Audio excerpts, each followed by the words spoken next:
Can you believe it? We are in the second month of MLB action. And as usual, we are here with another Rounders Roundup on a Brit Does Baseball Does podcast. Gaz is taking the bump. I'm Gaz, and I'm joined in relief by Cal. Cal, how you doing? Okay, thank you. I'm massively disenchanted with the sport of baseball today, but the Giants play at 2:45 in the morning, so we'll see. Maybe we'll be back tomorrow. Who knows? We could be so back. Quite a lot has happened this week compared to the last few weeks. It's been a busy one. There's some news which are going to literally have come out in the last hour since we're recording this on the 4th of May. There's also some news that happened like a week ago, but because of the timings, we'd already filmed the Rounders Roundup and recorded it before the news came out. So we're catching up on it a week later. And as Cal said, he's been a bit disenchanted with baseball. That's solely completely due to how the San Francisco Giants are performing, I'm sure. So Cal has kind of been living in a little molehill recently and has kind of put his head in the sand like an ostrich. How many more animal analogies can I fit into the intro? I don't know, not many. And so it's going to be me on the bump. You know, I'm your starting pitcher. I'm going to weave a tapestry of tale from MLB news in the past week. And Cal is going to be that guy coming in relief, the closer, knee-jerk reactions. You know, you need him to protect the lead, he'll do that. You need him to keep him in the game, he'll do that. You're down 10 runs and you just need to get a little bit of work in because you've not worked in the past week because you've got on a losing streak like the New York Mets. He'll do that for you as well. Cal, are you ready? Yeah, why not? Very different in energies, as you can tell today, which is great. We love it. I've had quite a few fizzy drinks, so I'm quite hyper, despite it being almost 9 o'clock in the evening. Anyway, let's move on with the Rounders Roundup, shall we? First news story, probably the biggest one in the last week, and it's breaking news. Back-to-back American League Cy Young winner Tarik Skubal, left-handed ace for the Detroit Tigers, is undergoing elbow surgery. So the surgery itself is to clear up, and I quote, loose bodies in his elbow, which appears to be similar to what Hunter Green had to start the year. Estimated time frame is 2 to 3 months, so he could be back by sort of July, August. I think if you saw Cal's reaction to me saying loose bodies in the elbow, it's the same reaction I had, where it's like, you probably should just have one elbow. I wouldn't recommend having anything loose knocking about there. Or people. Fucking just people in your elbow. Loose bodies makes it sound like there's like a system of people just kind of floating about down there. I don't know. It sounds sore, and like something that's happened over time through like deterioration. But it also sounds like bone. And how the fuck Yeah. does this happen to your bone? Unless in between innings, part of warming up is that he finds a very nice wall and he's just having at it for a while. Maybe that's what keeps him going. Maybe he likes to pitch numb. But fucking loose bodies sounds spooky. But that's sucky, obviously, for not just him, not just for Tigers fans, but just like for baseball. Like it's fun watching Scubal pitch. So yeah, I hope he has a speedy recovery. I'm sure he'll be back just as good. I'd say better, but I don't think it gets much better. No, I'd struggle to find a better pitcher better than him at the moment. Couple of things obviously to note. One, loose bodies sounds grim. Wishing Scoob all the best in recovery. Try and find those bodies, maybe get them to leave your elbow. Obviously, big implications for the Tigers. You know, he is their ace. Him and Framber Valdez, kind of that 1-2 punch. I believe they're currently in second or third in the AL Central, but that division's quite tight. I believe the Guardians are currently in the lead. How do you think this impacts them for the rest of the season? I think it's going to motivate the team. Quite honestly, I think they're gonna do it for Scoo a little bit. So I think it will be motivating to keep them competitive while he's not there to help them in the same way that he can be. I know he's got to have surgery, but I'd imagine when he can, he'll be around still. You know, I think he'll be getting the guys going. So I think they'll.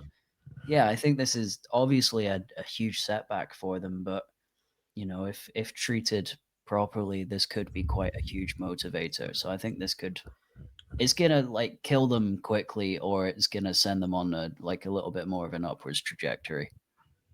I reckon Yeah, it's going to go the latter. I think they're that's gonna club together about it.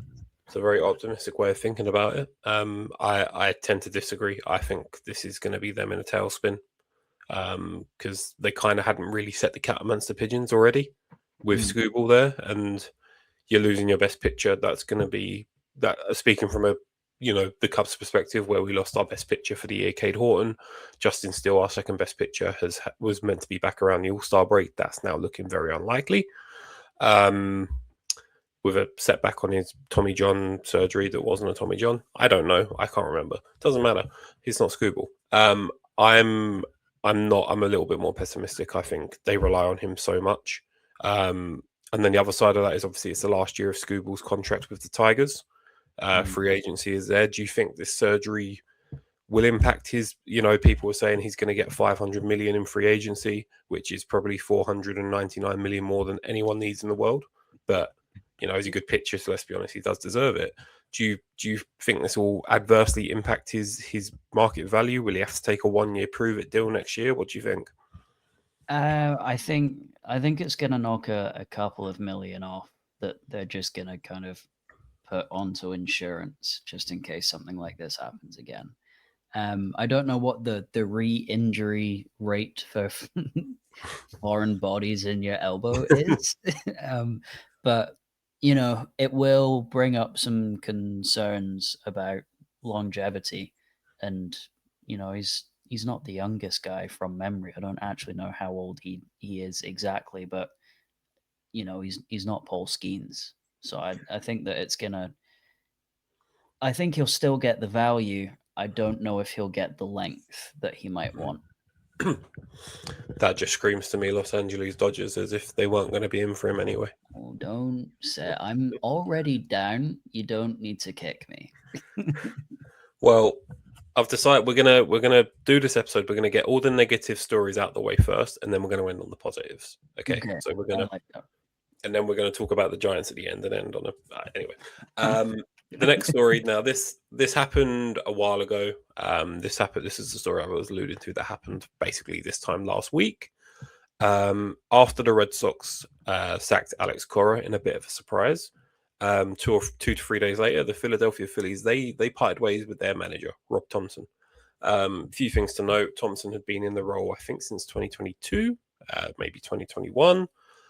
He was originally brought in as a bench coach to Joe Girardi, and then basically Joe Girardi got the sack, and Rob Thomson was like, "Yeah, go on, I'll do it." So he's been in that role for kind of 4 years.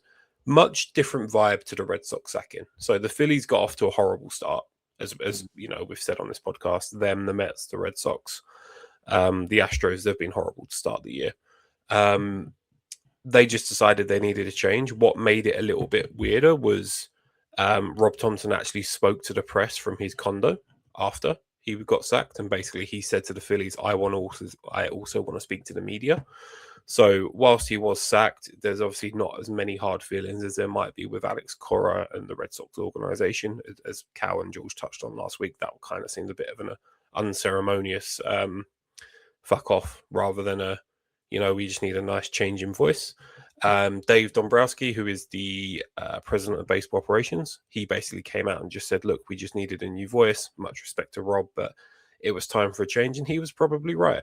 The Phillies are an aging team. Harper, Schwarber, they're not going to be around forever. I know they've just re-signed Kyle Schwarber, but he's still 35, right? So he's JT Realmuto's aging, Zach Wheeler, Aaron Nola. What do you think, Al? Was it time for a change, or do you think Rob Thompson could have seen them through? I think the team was good enough to be slightly better than they were, but I do think they kind of hit their ceiling. Like they were very good with Rob Thompson. Like they were in the playoffs quite consistently and like winning a few games, just not enough.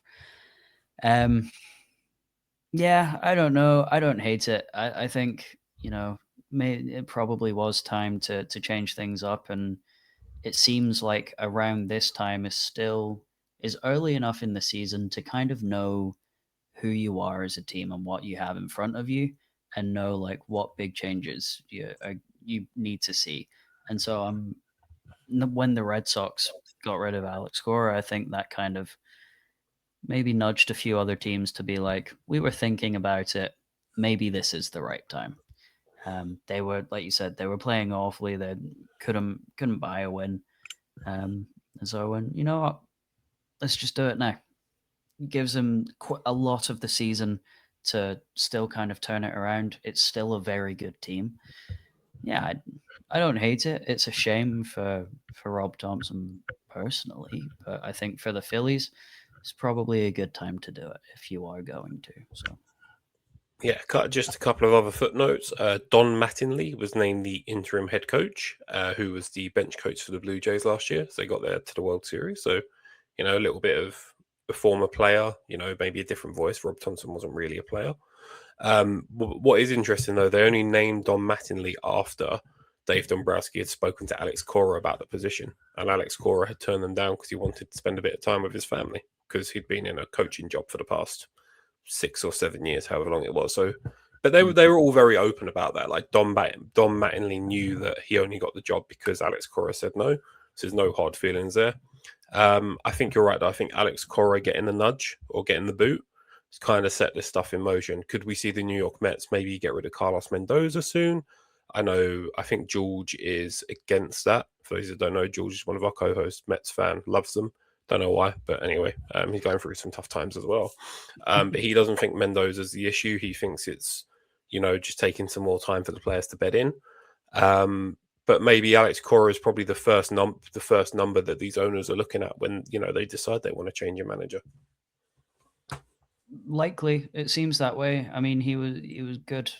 When he left, all of the players couldn't speak high enough about him, which is always a guy that if you want your season to turn around and you need the players to get playing, kind of a players coach is probably who you look to first. So yeah, I'm not surprised, but I don't know. I don't know enough about who is available in the manager and head coach sphere. It seems like anybody can do it, essentially. I think some people are proving that. Yeah. So was it you said, isn't it Don Dombrowski? Is that it? Don Mattingly is the new the bench coach who's now the interim manager. Okay. He was in charge when they played the Giants, correct? What was that? Sorry? He was in charge when they played the Giants. Yeah, and then swept them. So who knows? Who knows what actually happens as the head coach? I think it's just who can motivate the players to go out there and do well and who's going to make the right calls at the right time, kind of lineups wise. I think I don't know how much prior experience you need beyond just the type of person it is. So if you can get a good enough person in, then that's fantastic. And Alex Cora just has a proven track record of being that guy. And I think that's why he's so highly sought after. Even though he hasn't necessarily won heaps of stuff, he's won the affection of the players, and I think that's what makes him so attractive. Yeah, I think he did win a World Series in his first year at Boston, but then obviously got the year ban because he was involved in the Astros cheating scandal. So there's a little bit of a track record both sides. Talking about Alex Cora, not anyone else. I think obviously we'll see Alex Cora in a dugout again. I don't think we'll see Rob Thomson in that managerial role again. He's kind of on the older, he only wanted to be Joe Girardi's bench coach and then wanted to sack it off anyway. And he kind of prolonged his career with another 4 years at a manager role, and did well. They made the playoffs. They made a few DSs and CSs. But as we said with the Phillies, and probably a fear for them is they are on the decline. And Zach Wheeler's come back and absolutely shoved, but he's only got like 2 years left and he's going to retire. And then I do fear for the Phillies a little bit without knowing too much about what they've got coming up through the minors, etc. Yeah, no, who knows? I like it when the older coaches, like the Giants have brought back Bruce Bochy and brought in Ron Washington to just kind of like be there. And I think that's a nice way to keep guys like still involved and still like paid ultimately, but like involved in the game without having to take on all of the stress and just be able to like help bring up the new wave of guys. So maybe that's what he goes into. That would be quite cool to see. Yeah, they might come back in for him as like a specialist assistant or whatever they want to call him. Our last negative news story, I promise. It could be negative, it could be positive, depending on how you feel about the Yankees and Anthony Volpe. So Anthony Volpe had shoulder surgery last year. He'd been playing with a shoulder injury for half of last year. He was on the injured list, and he was due to be reinstated by the Yankees this past week. They did reinstate him. They just reinstated him to AAA rather than the MLB roster. Jose Caballero, who started off the year not too great, has quietly come into one of their best hitters, and he will be the everyday shortstop for the foreseeable. Anthony Volpe will be in AAA Scranton Wilkes-Barre. Barry, I don't know how you pronounce it, but it's their AAA team. Volpe, obviously, not bad offensively, had 19 home runs last year. He did, however, lead the league in errors, and he had -6 outs above average, which means if you are an average player in the MLB, Volpe would have got 6 outs less than him over the course of a year, which for a shortstop, obviously being the captain of the infield and yada, yada, yada, isn't great. How do you feel concerned for Volpe at this point, Cal? What do you reckon? I think it's good. I think it's, if you can send him down, make him feel, because he's got quite a good baseball brain from memories of what my Yankees fans friends have told me, is that like you can see the cogs turning, it's just you can't quite execute it. I think it'd be good to go have him be fantastic in AAA and then come back and be like re-energized and like, all right, I'm the guy again. And if it doesn't work out, that's fine. Jose Caballero is going to hold it down. he's going to be fine. Yeah, I don't know. I don't particularly care either way, but you know, you hear Volpe's name mentioned the most in frustration when you talk to Yankees fans. So I don't know. I think there's a little bit too much leniency because of he's from New York. I think that's a little bit nonsense. He's not very good. He hasn't been very good for a little while. Go let him play at a lower level to get better again. That's fine. Takes the pressure off as well. Okay. I told you those are the negative stories. They're done. They're out of the way. We parked them in a corner of our mind. We've discussed them. Now we're on to positives. Do you know who is leading the MLB currently in home runs as we sit here on the 4th of May? I do. Is it just one guy or is it tied? No, there are now 2. It's now tied. Okay. Is Aaron Judge one of them? Aaron Judge is one of them, yes. Okay, right. And also water's wet and the sky is blue. Yeah. Is it Murakami of the Chicago White Sox? Munetaka Murakami led the league at one point. Judge has caught up to him because he idolizes the man. Has caught up to him. They're both tied with 13 home runs, but we talk about Aaron Judge so much, we're going to part that. Munetaka Murakami, rookie, White Sox, 2 years, $34 million deal, looking like an absolute steal. He has 27 hits on the season and 13 of them are home runs. So you can imagine the sort of what we're dealing with here. No, okay. I didn't know he had 27 hits. Yeah, 27 hits, 13 of which were home runs. Oh, I was impressed to start with, but now I'm not sure. I'd be impressed with that. If my first baseman has 13 home runs, I mean, his batting average is 223, which is obviously not great, but his on base percentage is 362. So he's taking his walks, and when he's hitting them, so he basically has 27 hits. He has 13 home runs and 14 singles, is what I'm looking at here. So it's swinging for the fences, basically. That he's just pressing square, dude. He's power swinging at all times. That's incredible. No doubles. He doesn't know how to run. Is what I'm learning from this. Actually, it's like when Devers came over, and he had in one of his first games, the call was Devers hits a double into triples alley. It's got that kind of written all over it. He hits so many home runs, he doesn't have to run. Yeah, he's it's fun to watch, and we've got an episode coming out soon. Actually, once I've got the other 2/3 of it, where we're discussing all the Japanese imports from last year, and I've already filmed the section on Murakami, and it was like talking to a White Sox podcaster. I'm not going to give too many spoilers away, but he just said it's like a breath of fresh air. Because obviously the White Sox have been shit for a couple of years now, and it's like they finally have a player that is bringing fans back to the ballpark. because they want to see home runs, and it's like Yeah. they almost filled out Rate Field the other day, which was like Shit. unheard of the past couple of, or got 17,000. I don't know what the capacity is, but he just said everyone was there to look at Murakami and just watch him play. Sick. Hell yeah. That's fucking rad.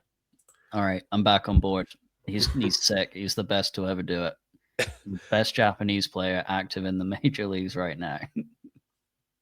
Shota Imanaga. I might anyway. We're gonna move from one team that seemed to have a superstar on their hands to a team that last year were very, very bad, but this year they're not as terrible. We're going to talk about the Colorado Rockies just briefly. As we all know at this point, or unless you've been living under a rock, Coors Field is probably the most hitters-friendly park in the US and Canada. The reason for that is the altitude. I don't exactly know how it works because I'm not a physician, but apparently because it's higher altitude, the air's more thin. You whack the baseball goes flying. Is that how that works? You're closer to space, so there's less gravity. Ah, that as well. Anyway, so what that basically means is any pitcher that pitches in Coors Field and the whole pitching staff, what would normally be good in MLB is like a 2 to 3 ERA, right? That's kind of that's the range that's going to get you the Cy Youngs, going to get you the All Stars. If you're a starting pitcher for the Colorado Rockies and your ERA is under 4, you might as well give you the Cy Young now because you play obviously, you play half your games at Coors Field, very hitter friendly.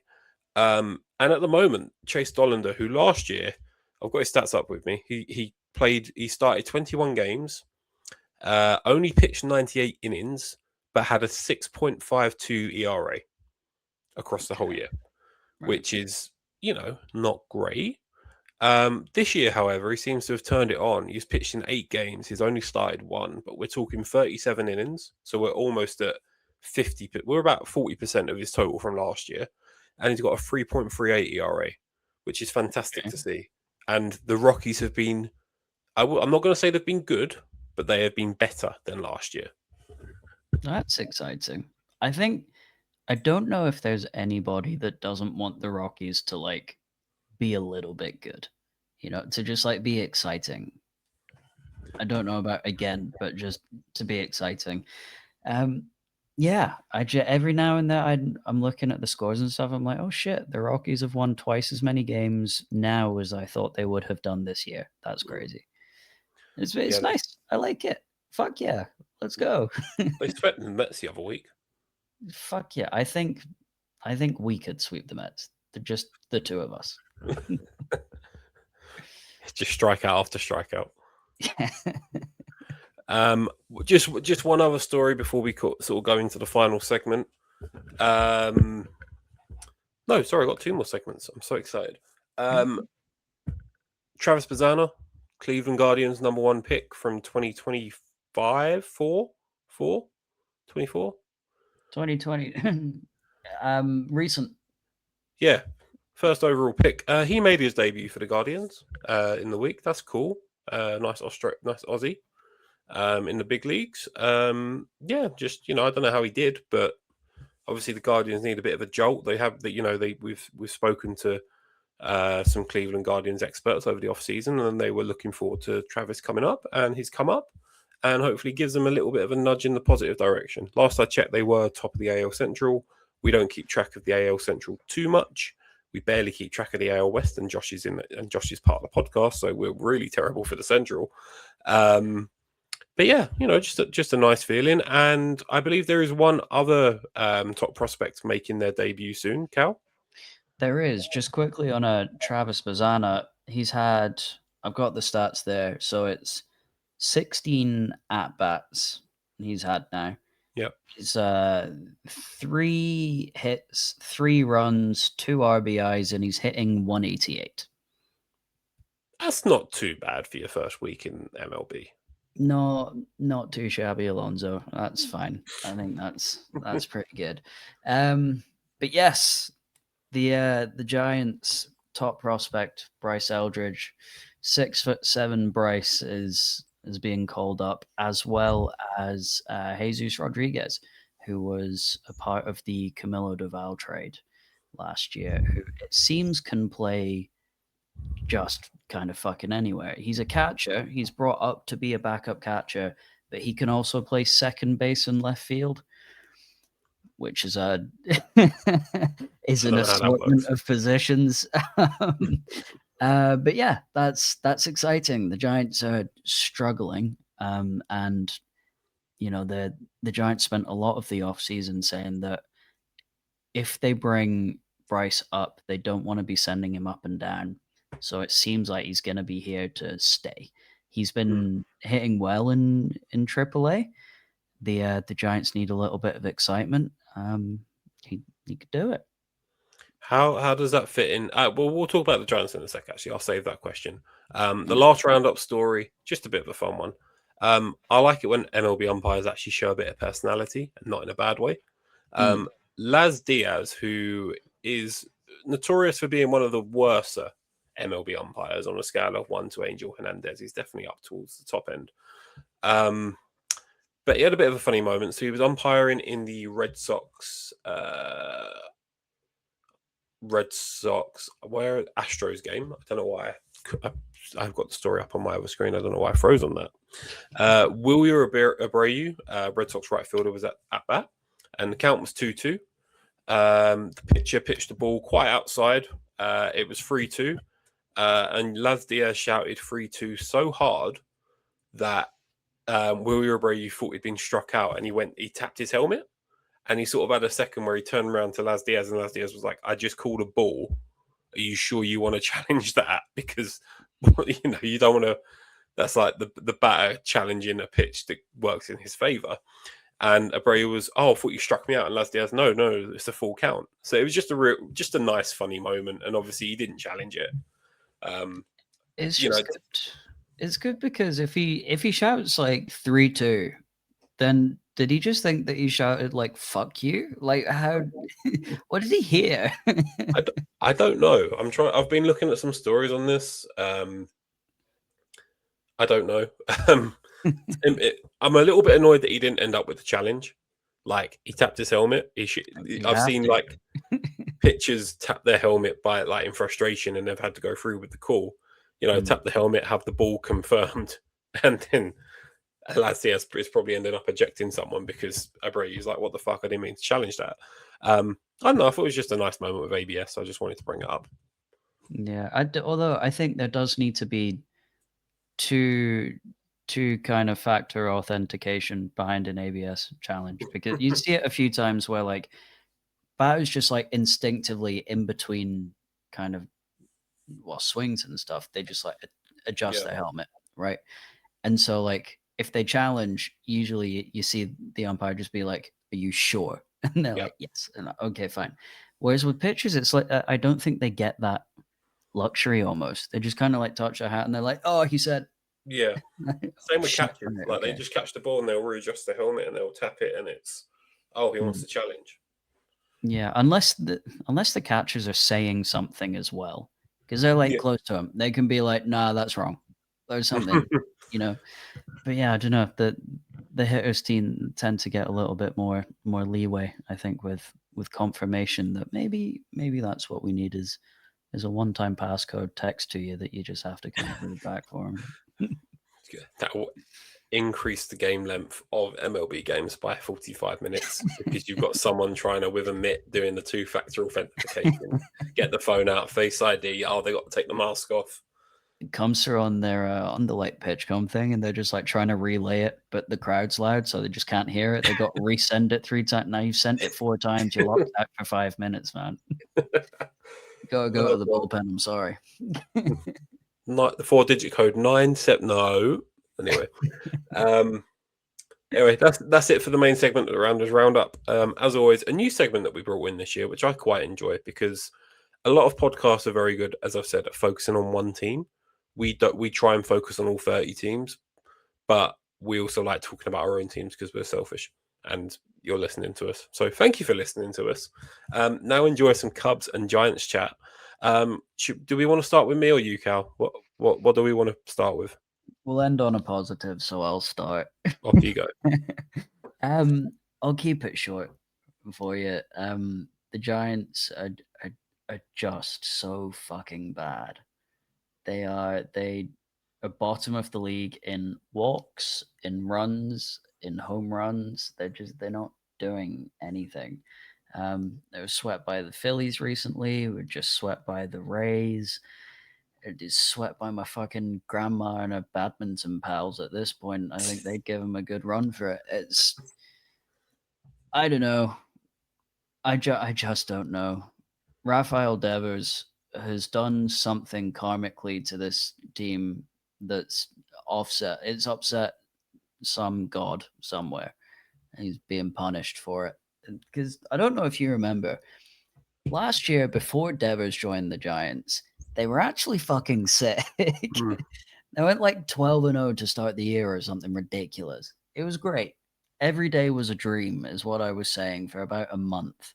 Because we were like top of the NL West. It was fantastic. And we traded for Devers, and everything's been death, pain, and misery. But the other side of it is that Casey Schmidt's been the best player on the Giants, and that's fucking ridiculous. So I don't know.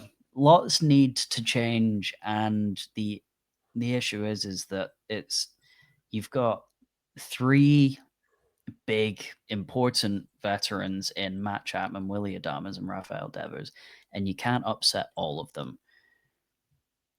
Matt Chapman's kind of more of the leader in the group as well as Willie Adames, but Matt Chapman seems to be a little bit more public facing as well. So it's never going to be him. Willie Adames is on his like 6-year, $182 million contract that the Giants gave him. So it's never going to be him. It has to be Devers, and Devers is, I think, the worst of them. Willie Adames is at least hitting the ball semi-hard half the time, albeit to fly outs. But you know, there's positives there. He's streaky. He's just in a real bad slump. Devers is doing fucking nothing. I think he needs a mystery injury to put him on the 10-day IL. We get Bryce Eldridge up now. That's fantastic. He plays first base. That's cool. When he doesn't, Casey Schmidt can do it. Casey Schmidt can do anything. Casey Schmidt is the best fucking player the Giants have ever seen that isn't called fucking Buster. All right. And he is as good now as he's going to be, and he's fucking fantastic. I've been saying this for years. No one believed me. I feel so validated. It's just it's Devers and fucking Adrian Hauser, but we don't need to talk about him. I don't know. Something needs to happen with Rafael Devers to either get him fucking playing again, or just get him out. Honestly, what's left on his contract? like 72 years and the firstborn child of someone in management, I think. 10-year, $313.5 million contracts that he signed in 2024. So you have another 8 years of this one? Oh my fucking god. 27.5 million is what he's earning this year. Oh my fucking god. Yeah, sorry, I didn't mean to make it worse. One question, because we'll end on a positive for the Giants. Bryce Eldridge coming up. How does that affect your infield? Because if I'm not mistaken, Schmidt was playing first, Arise at second, Adames at short, and Chapman at third. Does Eldridge come in and play first, and does Schmidt go to the bench? How does that work? Schmidt's been DHing. Devers is the everyday first baseman, and in his defense, has been pretty good at first base. He's been solid. It was shaky when he started, but this season he's actually been okay, and that's as much credit as I'm willing to give him. Casey Schmidt's going to stay DHing. I think he'll fill in the gaps wherever if somebody needs an off day.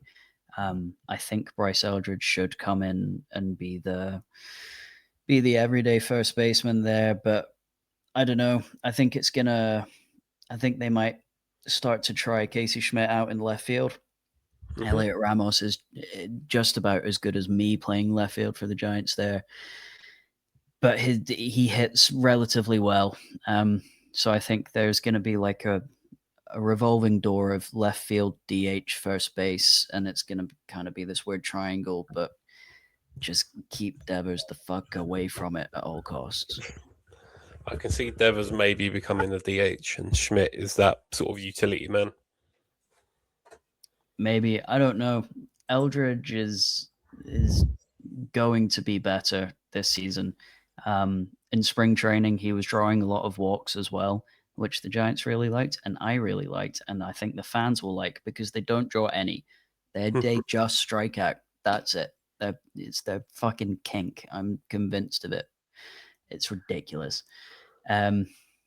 Yeah, I don't know what the exact lineup construction is. It's interesting with Jesus Rodriguez coming up and Daniel Susak coming back from injury as well, because he was like 12 for 13 or something when he was playing, and he was getting 2 out of 5 starts and splitting time with Patrick Bailey. So, maybe they're running out of patience with Patrick Bailey as well a little bit, and he's not on a massive contract.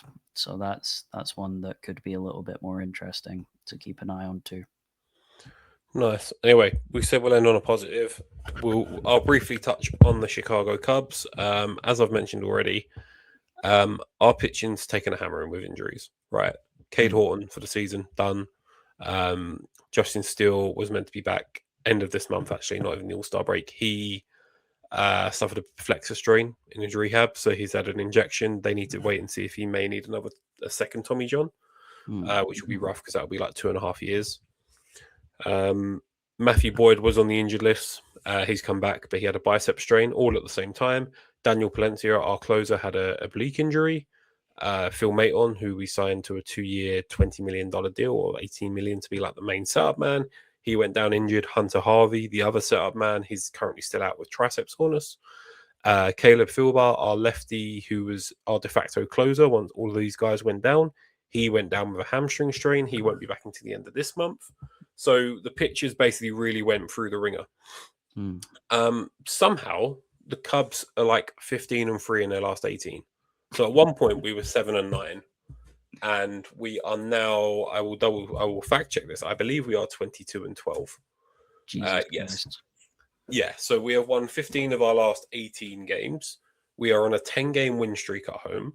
We have just come off we have just swept the Diamondbacks at home, facing off against their better pitchers like Zach Gallen and Merrill Kelly. So it wasn't even you're running out the 4 and 5 stars. We faced quality pitchers.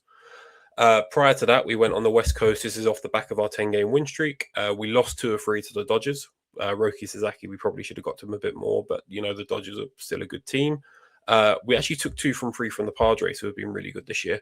We were the first team to score off Mason Miller, breaking his 34 and however long 35 inning scoreless streak. So for however bad our pitching has been with injuries, our offense has kind of taken the bull by the horns and really led us on this streak. It's great to see. Nico Horner, top of the lineup. He's such a key player for us now. He came out the first game of the Diamondback series with neck soreness, and I was like, oh crap, if he's out for a week, we're fucked. But he was back on Sunday, hitting singles. Moises Ballesteros, who's our DH, he actually caught a game because he can catch, supposedly. He's hitting like 330. Hit another bomb off of Merrill Kelly yesterday. Vibes are good. Craig Counsell, we always talk about this managing, like, what do they actually do? I've seen firsthand some of the stuff that a good manager can do. So Craig Counsell is like, he's playing the matchups. I watched the last game in the Padres series, and there was a game of chess between him and whoever the Padres manager is anymore, where it's like a pinch hitter. Oh, okay, we're going to take out Ben Brown and bring in a lefty. Oh, we're going to pinch it for someone else. It was a nice tactical matchup, and we got the win, and you could see some emotion on Counsell's face. It's good. How long this good feeling can last, I don't know. We've got the Reds on a 4-game series this week. The Reds are playing pretty well, even though they just got swept by the Pirates. We've got the Braves at the weekend away. The Braves are obviously best team in baseball at the moment. So if we can come out of this week, I think if we can take 3 from 4 against the Reds at home and then take 1 away at Atlanta, I think that's a good week. You finish the week 4-3, you'll take that. But at some point, the cracks are going to show with all of these pitchers that are going down injured. And I do think we need another starting pitcher somewhere, because our rotation at the moment is Imanaga's looking like his 2024 self, which is fantastic. Edward Cabrera's been okay. Colin Ray has been like that steady Eddie. Like, he'll give you 5 1/3, give up 2 runs, keep you in the game. Tyone can either be really good or really shit. And who's the 5th man in our rotation? That's really going to annoy me. Assman? No, Arsman's the long man in the bullpen at the moment. Who is it? I always forget this. Cabrera, Imanaga, Matthew Boyd. Sorry, I forgot about him. Matthew Boyd, again, he's striking out like 10 a game, but he's also giving up like bombs. So it's really weird. Like, his season last year was a lot more consistent. But yeah, life as a Cubs fan is good. I can't complain. I say that we're probably going to get swept this week now. I've said all this, but I'll put it out there into the ether. That's it for the Rounders Roundup. Cal, you've been fantastic. Hopefully, when we chat again, the Giants will have won a game. I hope so. Sounds like it's been a while. Cubs, keep doing what you're doing. I love you, despite even you, Ben Brown. You've turned it around. And this has been the Rounders Roundup. Thank you, and we'll catch you next week.